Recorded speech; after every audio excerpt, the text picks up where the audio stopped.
Good evening. ఈరోజు క్లాస్లో మనము భారతదేశానికి సంబంధించి చమురు ముడి నిల్వలు అనే అంశం పైన కొన్ని పాయింట్స్ మనం తెలుసుకునే ప్రయత్నం చేద్దాము. అలాగే దీనికి సంబంధించిన కరెంట్ అఫైర్స్ ఏమిటి, దాన్ని ఎలా అప్డేట్ చేసుకుందాము అన్న విషయాలను కూడా మనం ఈ సెషన్లో చూసి దీనికి సంబంధించింది ఒక ప్రశ్నను మనం ఆన్సర్ చేసే ప్రయత్నం కూడా మనం చేద్దాం. ఉదాహరణకు భారతదేశాన్ని కనుక తీసుకుంటే, భారతదేశమే కాదు ప్రపంచంలో చాలా దేశాలు కూడా ఈ చమురును దిగుమతి చేసుకుంటున్నాయి. అలా దిగుమతి చేసుకునే దేశాల్లో 3వ స్థానంలో ఉన్న దేశము భారతదేశం. అంటే 1, 2, 3వ స్థానంలో భారతదేశం ఉంది. ప్రపంచంలో చమురు దిగుమతి చేసుకునే దేశాల్లో భారతదేశ స్థానం ఎంత అంటే 3వది. అంటే మనకున్న జనాభా ప్రకారం కావచ్చు, మనకున్న వాహనాల గురించి కావచ్చు, పరిశ్రమల గురించి కావచ్చు, అంత పెద్ద ఎత్తున ఈ చమురు అనేది మనం దిగుమతి చేసుకోవలసిన అవసరం ఉంది. కాకపోతే ఇప్పటి వరకు మనకు దీన్ని స్ట్రాటజిక్గా స్టోరేజ్ చేసే ఫెసిలిటీ అంటూ లేదు. వచ్చిన క్రూడ్ ఆయిల్ అంతా కూడా మనము శుద్ధి చేసి దాన్ని మార్కెట్కు పంపించేసి అక్కడి నుంచి అమ్మడం అనేది జరుగుతుంది. కానీ భవిష్యత్తును దృష్టిలో పెట్టుకొని ఈ క్రూడ్ ఆయిల్, ఈ చమురు, ఈ ముడి నిల్వల్ని భద్రపరిచే అంటే స్టోరేజ్ చేసే కెపాసిటీ మనకు కావాలి. దానికోసం చేసే ప్రయత్నమే మొట్టమొదటిసారిగా కర్ణాటక రాష్ట్రంలో మొదలైంది. దానికి సంబంధించి ఇక్కడ ఒక ప్రశ్న ఇచ్చాను, ఒకసారి చూడండి. ఇక్కడ 3 స్టేట్మెంట్లు ఉన్నాయి. దాంట్లో ఏ స్టేట్మెంట్లు కరెక్టు అనేది మన క్వశ్చన్.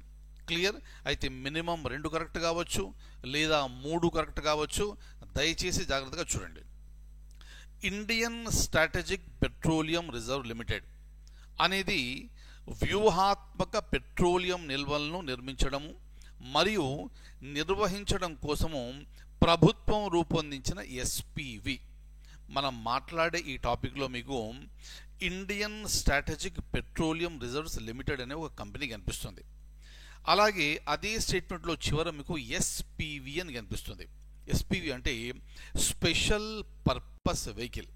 అదొక లీగల్ ఎంటిటీ, అది ప్రభుత్వం ద్వారా ఏర్పాటు చేయబడింది.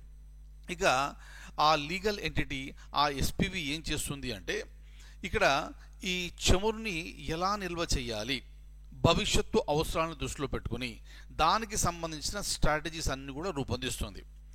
బి, ఈ స్టోరేజ్ని కర్ణాటక రాష్ట్రంలో నిర్మిస్తున్నారు. Very very very very important. So statement A correct, statement B కూడా కరెక్ట్. ఇక స్టేట్మెంట్ కనుక సి కనుక చూస్తే అసలు ఎందుకు ఈ స్టోరేజ్ మనకు అవసరము అంటే, ఏదైనా సరఫరా అంతరాయం జరిగితే నిల్వ చేసే ప్రయత్నాల్లో భాగంగా ఇది ఒకటి. ఇది భారతదేశపు మొట్టమొదటి వాణిజ్య ముడి చమురు వ్యూహాత్మక నిల్వ. Very very very important. మొట్టమొదటిసారిగా ఈ వాణిజ్య ముడి చమురుని వ్యూహాత్మకంగా నిల్వ చేసే ప్రక్రియ అనేది భారతదేశంలో మొదలు అవుతుంది. వ్యూహాత్మకంగా ఎందుకు నిల్వ చేస్తున్నాము అంటే, భవిష్యత్తులో ఏమైనా జరిగి ఒకవేళ సరఫరాకు అంతరాయం కలిగితే భారతదేశంలో ఉండే ప్రజలకు కానీ ఇతర సంస్థలకు కానీ ఎటువంటి ఇబ్బంది కలగకుండా ఉండడానికి ఈ స్టోరేజ్ అనేది నిర్మించడం జరుగుతుంది. Clear, very very important. ఇక్కడ మనకు కనిపించిన ఏబిసి స్టేట్మెంట్లో A correct, B correct, C correct. కాబట్టి ఆప్షన్ 4 అనేది మనం కరెక్ట్ ఆన్సర్గా మనం గుర్తించాలి. Clear, very very important one. ఇక ముందుకెళ్తే option 4 is the correct answer. Clear. అలాగే చూడండి, India is the 3rd largest importer of crude oil. అంటే ఈ చమురు దిగుమతి చేసుకునే దేశాల్లో భారతదేశం యొక్క స్థానము 3వ స్థానము.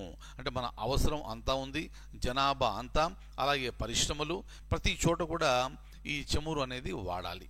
కాబట్టి భారతదేశం దాన్ని విపరీతంగా దిగుమతి చేసుకోవడం అంటూ జరుగుతుంది. Thank you so much.